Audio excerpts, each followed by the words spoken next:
E aqui nos estúdios do Grupo Bandeirantes de Comunicação, o prefeito de São Paulo, Ricardo Nunes, conosco nesta manhã de segunda-feira. Prefeito, bom dia, obrigada por ter vindo, seja bem-vindo, hein?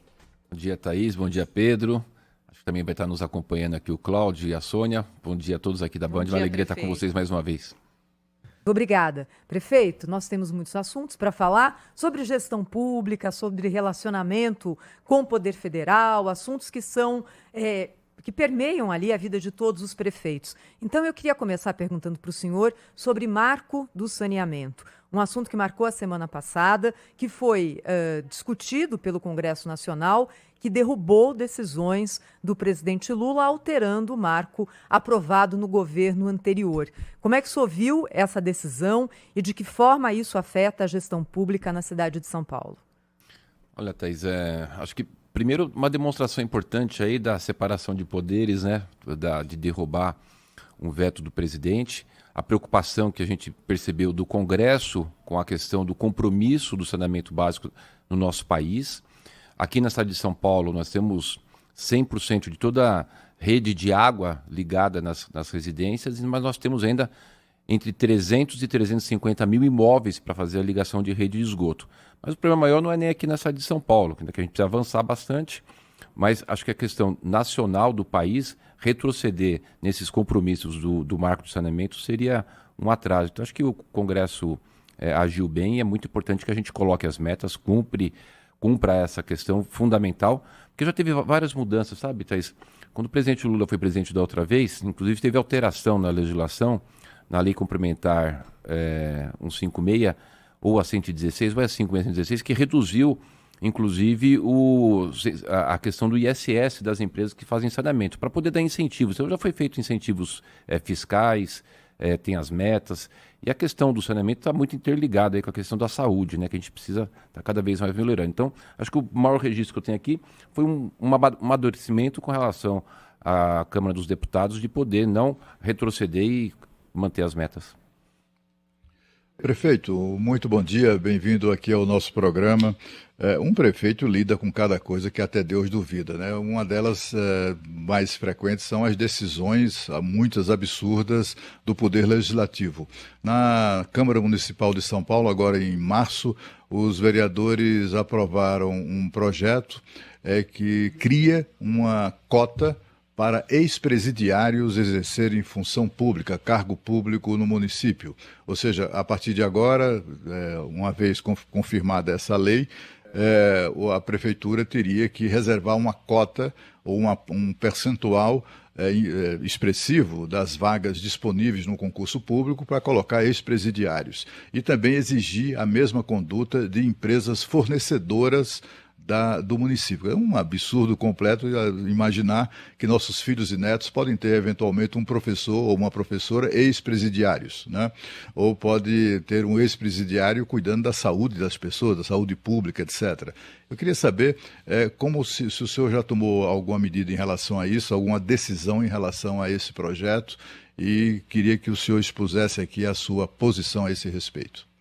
Olha, Cláudio, ainda não chegou para mim, mas evidentemente será veto, né? Você não vai pegar e colocar uma pessoa que é egresso para que ele possa ter um privilégio em detrimento das demais pessoas que não cometeram nenhum crime.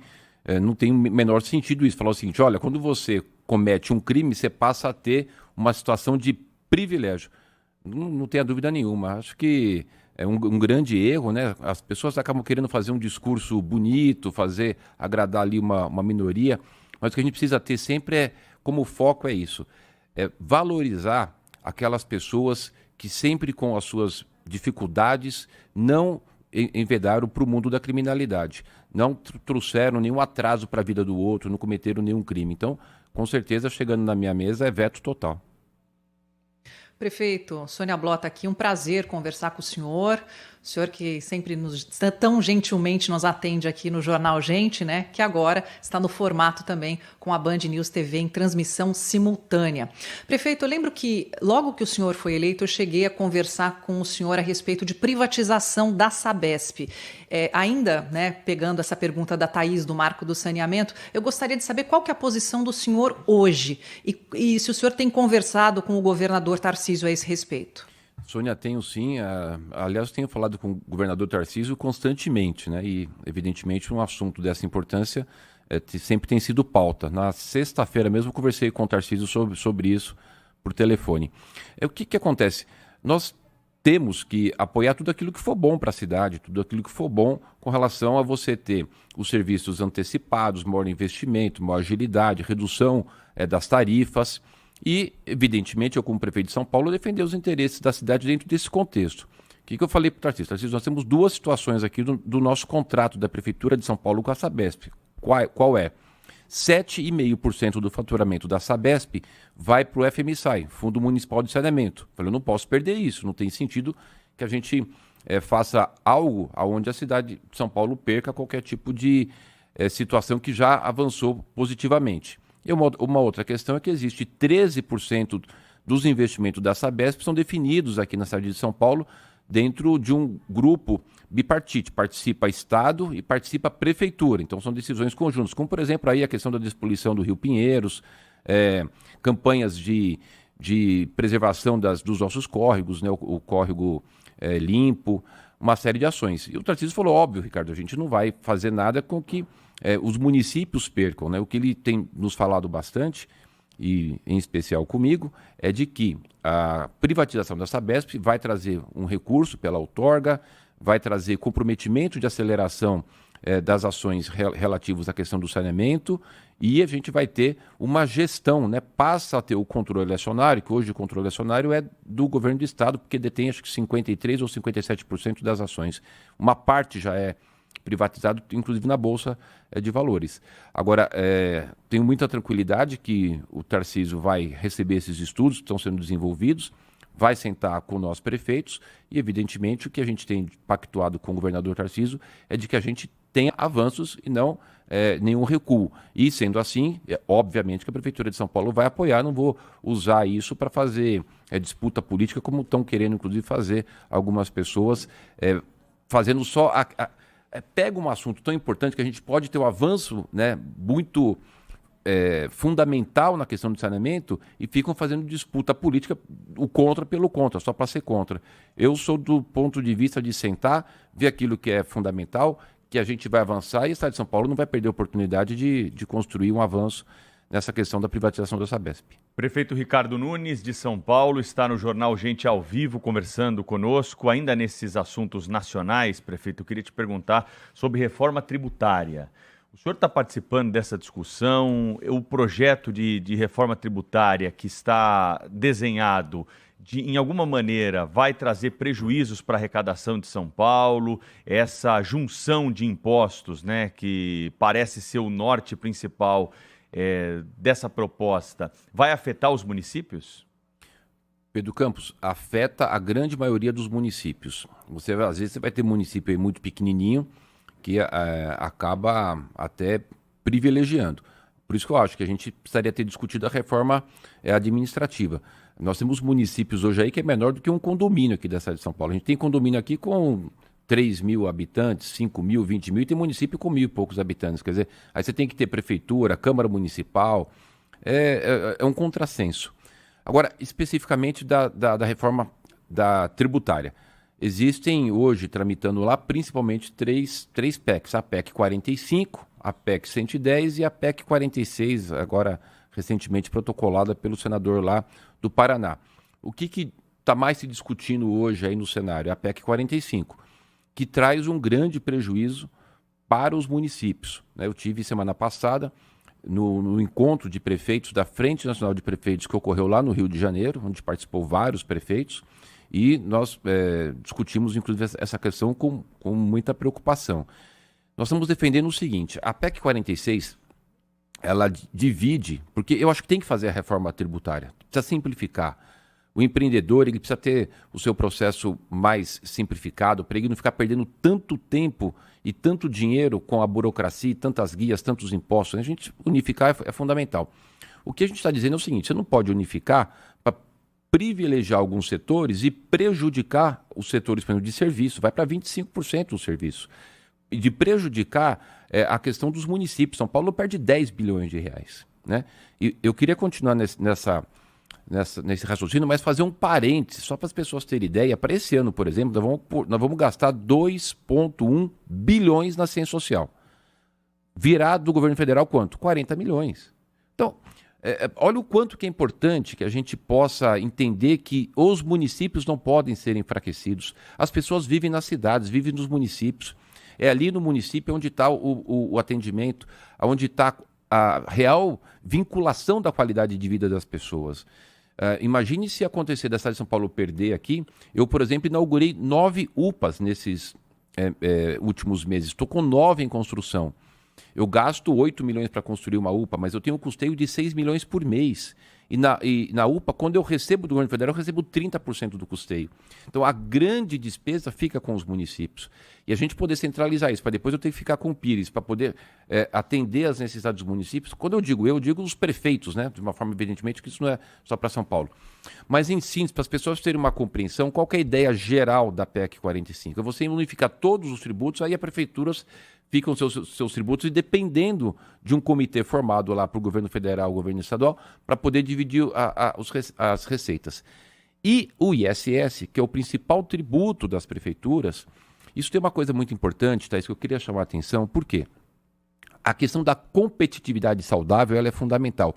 O que a gente está fazendo aqui em São Paulo e os outros municípios também?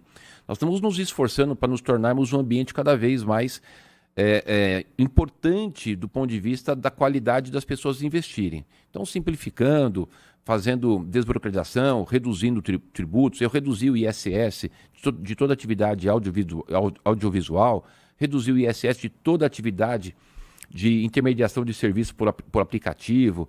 A gente está reduzindo a questão dos prazos. A gente, para abrir uma empresa em São Paulo, demorava 8 meses. Hoje a gente abre uma empresa em 23 horas. Então, toda essa ação da máquina pública se esforçando para melhorar o ambiente é fundamental. A gente tem que também considerar isso, que é importante. Agora, não é possível que a gente possa aprovar algo que vai ficar as prefeituras com o Pires na mão. Então, a ideia é fazer com que exclua-se o ISS desse processo. Já falei, inclusive, com o deputado Baleia, que é o autor da PEC 45, falei, Baleia, exclui, né, o ISS, faz a unificação dos tributos federal e estadual e deixa as prefeituras poderem tocar a tua vida, que é onde a gente está ali vivendo no seu dia a dia.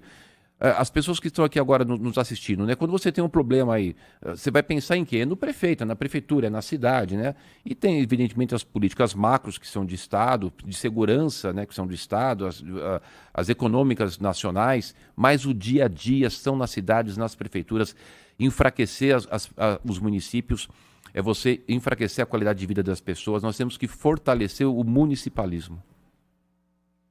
Estamos recebendo aqui o prefeito Ricardo Nunes no nosso estúdio em São Paulo. Eu vou aproveitar e pedir aqui a atenção de quem está nos acompanhando e do prefeito para a reportagem que o repórter Lucas Josino vai trazer ao vivo agora para a gente, falando sobre a situação do centro de São Paulo, assunto tão presente aqui na programação, no conteúdo do Grupo Bandeirantes de Comunicação.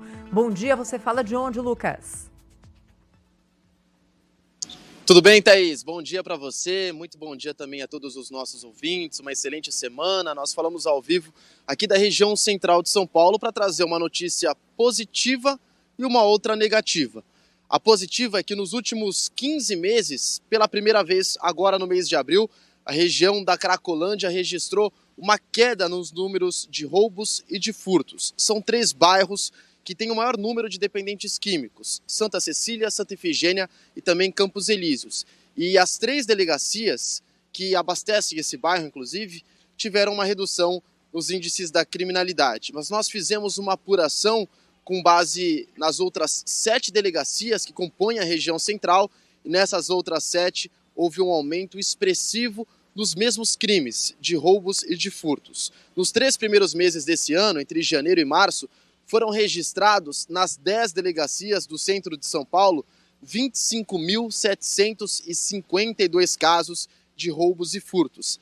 Dá uma média de quase 1 a cada 5 minutos.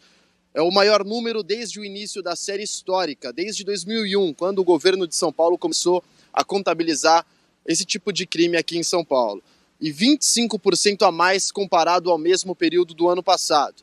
Segundo a própria Prefeitura de São Paulo e também o governo estadual, aumentou o número de policiais nas ruas, mais operações para tentar desmantelar as quadrilhas que são especializadas em roubos e furtos aqui na região central. E o resultado foi o mês de abril, principalmente na região da Cracolândia. Mas a gente sabe que o restante do centro ainda vive uma questão de insegurança muito presente e os números mostram isso. Thaís.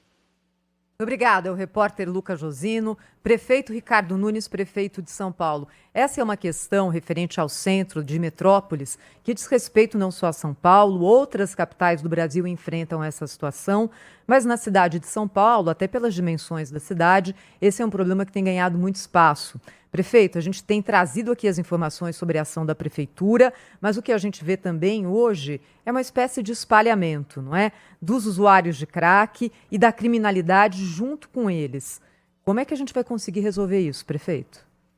Olha, Thaís, é importante a gente só fazer aqui rapidamente um histórico desse processo da Cracolândia.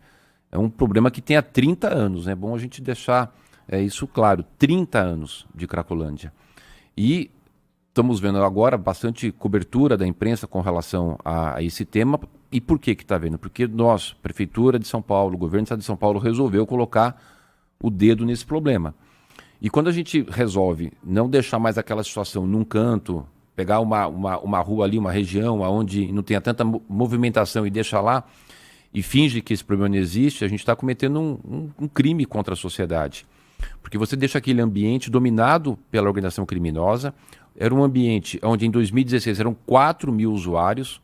Quando naquela época fizeram o Bolsa Crack, aquilo explodiu e gerou um grave problema para uma cidade, né, como São Paulo, que tudo aqui é grande. Então qualquer coisa que a gente fala aqui tem a dimensão da cidade. E evidentemente esse problema também uma dimensão maior do que os outros municípios por conta disso. Agora o que é importante dizer?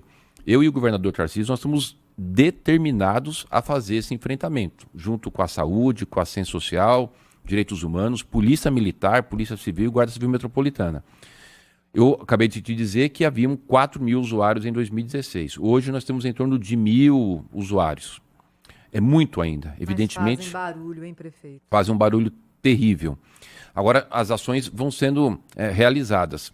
Tem sido motivo de bastante cobertura da imprensa. Por exemplo, tinha na Praça Princesa Isabel aquelas tendas onde vendiam o crack, era uma feira do crack, a gente enfrentou aquilo, evidentemente, matéria e obviamente corretamente da imprensa cobrindo, né?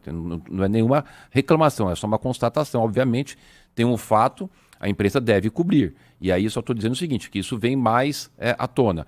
Hoje a Praça Princesa Isabel está totalmente recuperada, não tem mais ali a feira do crack naquela região. Várias ações estão sendo desenvolvidas. O Lucas trouxe uma informação importante e eu agradeço um jornalismo tão sério, porque tem que trazer os problemas, mas também tem que trazer para a população quando as coisas estão avançando, que até incentiva a todos nós, da nossa equipe da Prefeitura e Estado, a poder ter esse reconhecimento da sociedade. Está diminuindo agora o número de furtos e roubos na cidade, está aumentando o número de internações. E tem um ponto fundamental que eu queria destacar aqui para vocês e para os telespectadores e ouvintes aqui da Band, é o seguinte: esse estudo da Unifesp que saiu recentemente, que traz um dado fundamental para a gente poder fazer uma reflexão. Então eram 4 mil, hoje tem 1.000. Qual que é o nosso maior problema hoje? É uma população que a gente tem mais dificuldade de convencimento de tratamento. Por quê? 57,4% estão lá há mais de 5 anos.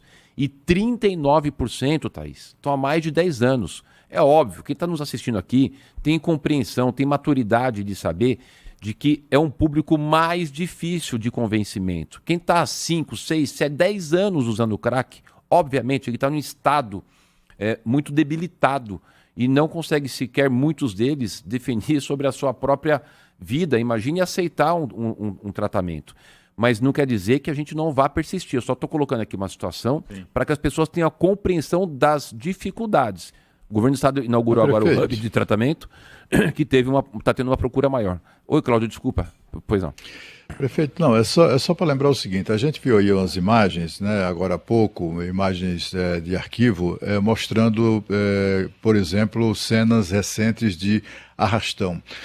Apesar das iniciativas da Prefeitura e do Governo de São Paulo, nessas cenas de arrastão tem uma coisa que não se vê: polícia. Não se vê polícia. né? Por mais meritórias que sejam e marcantes que sejam as iniciativas do município e do estado de São Paulo, a gente não percebe isso, uma presença efetiva, né? Me dá uma tristeza. Uma das imagens aparece, por exemplo, uma casa, essa daí da esquina, já fechada, com uma faixa em cima, que no alto à esquerda, aluga-se essa loja. Você imagina, o cidadão que certamente investiu a economia de sua vida para adquirir esse imóvel, para manter esse imóvel numa região central, comercial da cidade de São Paulo, e está aí, ó. Quem é que vai alugar um lugar como esse, né? Quem é que vai pretender instalar um lugar como esse? Eu vejo assim, prefeito, me desculpe, mas assim, a prefeitura e o governo de São Paulo muito preocupados com a sorte desses 1000 mulambos aí que fizeram uma opção clara pela droga, né? Problema deles, né? Eles não querem que ninguém interfira nisso, né? A preocupação do município não deveria ser maior com relação àqueles cidadãos, homens e mulheres de bem, crianças, a sociedade da maneira geral, que está tendo suas vidas destruídas por esses traficantes e viciados em drogas, né?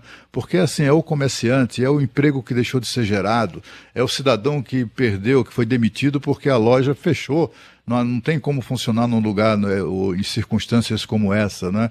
Me parece a prefeitura e o governo do estado, às vezes, eles dão a impressão de que estão mais preocupados com a situação desses 1000 viciados do que com os cidadãos que pagam impostos, né? Que inclusive mantém a prefeitura e o estado para protegê-los de coisas assim. O senhor não acha que há quer dizer, não sei se o senhor certamente não acha, mas, enfim, não seria o caso de considerar uma alternativa no sentido de priorizar o cidadão, o homem de bem que paga impostos, que é a principal vítima disso tudo? Cláudio Gilberto, uma coisa eu posso te garantir, te dou a minha palavra, eu optei por fazer esse enfrentamento.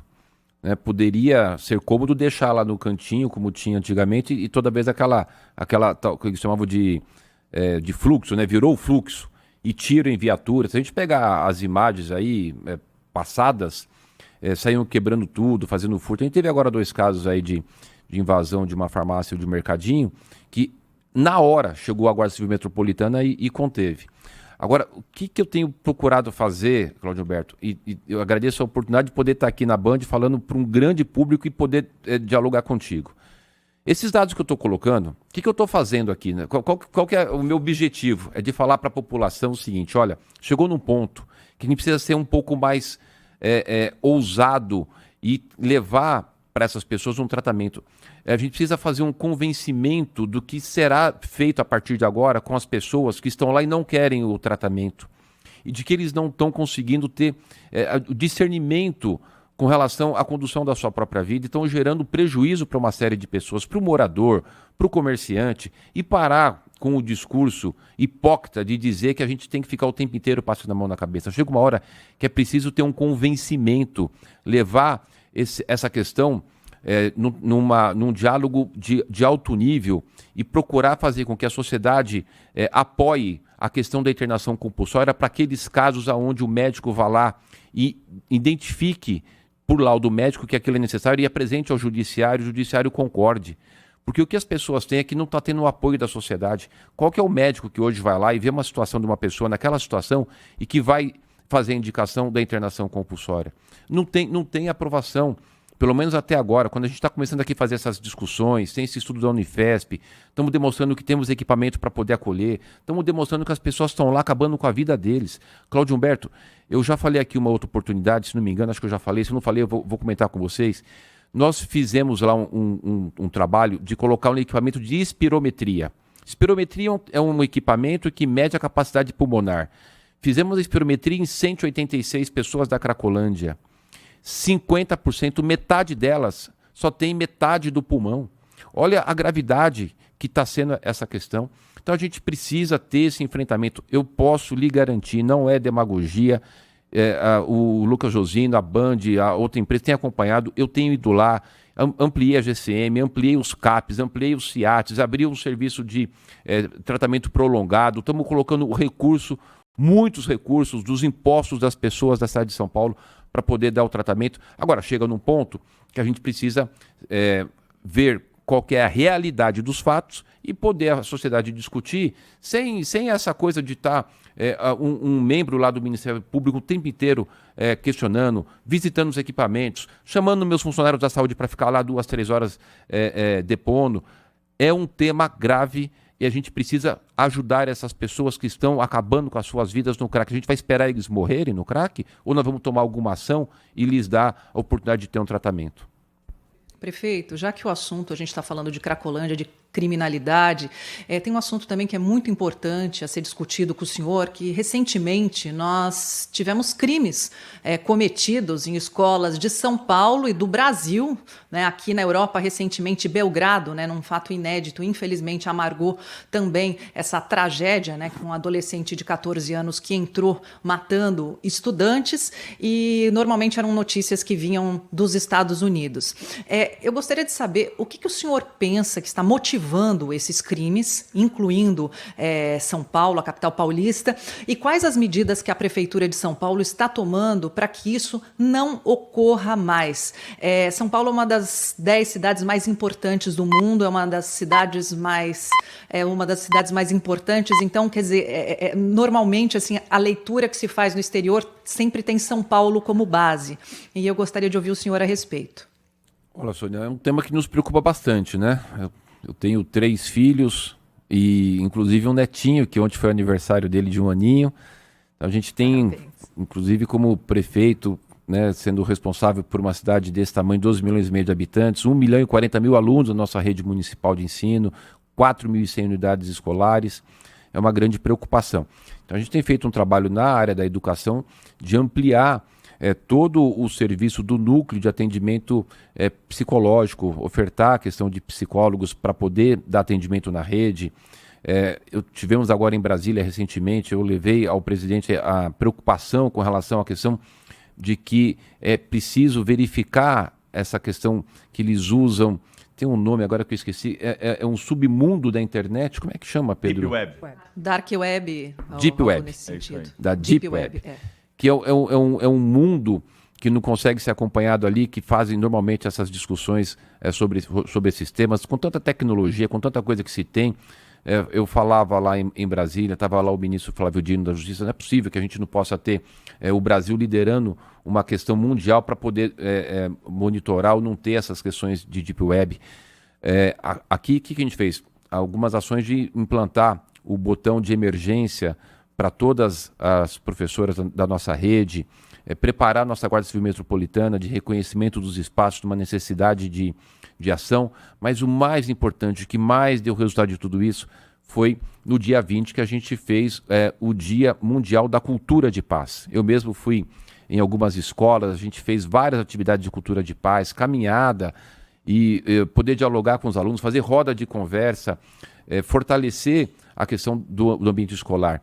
E tem um outro detalhe que São Paulo fez, a gente está falando aqui para o Brasil inteiro, aproveitar e compartilhar, que foi muito bacana, que foram as mães guardiãs. Nós tínhamos 5 mil, agora temos 7 mil mães guardiãs. E o que são as mães guardiãs? São mães que têm filhos na escola, que são contratadas pela Prefeitura de São Paulo para poder ajudar ali no dia a dia e fazer algo que é fundamental, que é o quê? O fortalecimento do diálogo da comunidade escolar. É ter alguém que é da comunidade, mãe de um aluno que está dentro da comunidade escolar para poder fazer essa integração e esse fortalecimento de relações. E a gente precisa reforçar, a gente fez isso muito no passado, hoje parou um pouco, que é a gente poder dar o atendimento e atenção para aquelas crianças que sofrem o bullying. É muito importante. Então, todo esse trabalho que está sendo desenvolvido, quando a rede municipal hoje identificar ali uma criança que está isolada na hora de comer o lanchinho, chegar, conversar, acolher, são multi-ações necessárias com relação ao enfrentamento daquilo que é possível fazer sobre esse tema que é tão delicado. Prefeito Ricardo Nunes, da cidade de São Paulo, o senhor será candidato à reeleição no ano que vem, na eleição municipal, e vai lutar pelo apoio do ex-presidente Jair Bolsonaro na sua campanha, se assim for a sua resposta positiva para a primeira pergunta?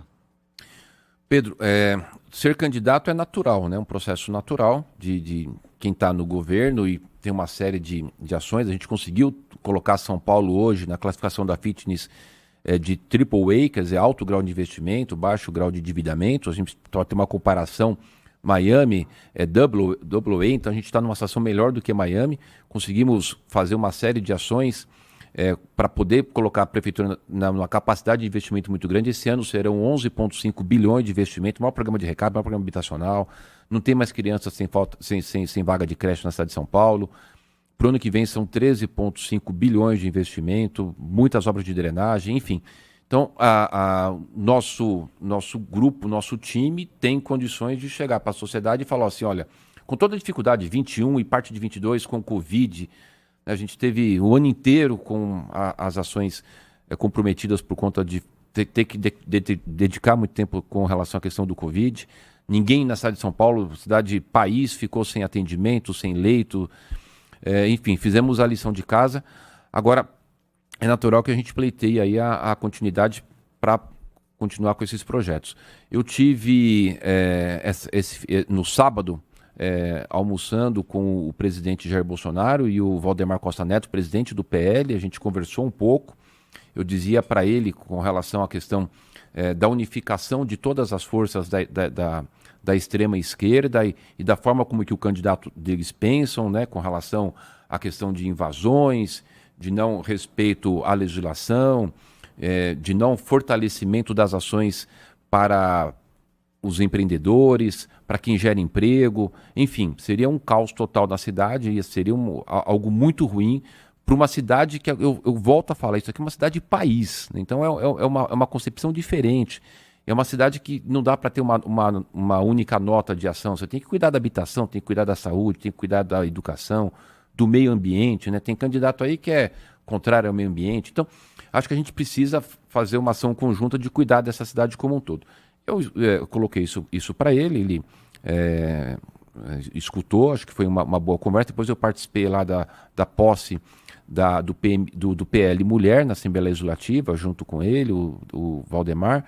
Tenho uma boa relação com o pessoal do PL. E o que ele me disse? Falou, Ricardo, a definição aqui vai ser do PL, né? Eu não vou aqui chegar de cima para... Ele usou esses termos, de cima para baixo. Eu falei assim, olha, vai ser A ou B. O PL tem que fazer a sua discussão. Cada cidade, cada estado tem as suas características, as suas peculiaridades, tem o seu contexto político. Então, a decisão vai ser do PL. Eu acho que está caminhando bem. A gente vai ter um desafio muito grande, apesar de que está muito cedo ainda, né? Lá no ano que vem. Mas, com certeza... Está logo aí. Com certeza, está logo aí, Thaís, mas com certeza já dá para ver que vai ser quente. Prefeito de São Paulo, Ricardo Nunes, esteve conosco hoje no Jornal Gente. Muito obrigada, viu, prefeito, pela sua visita e até uma próxima vez.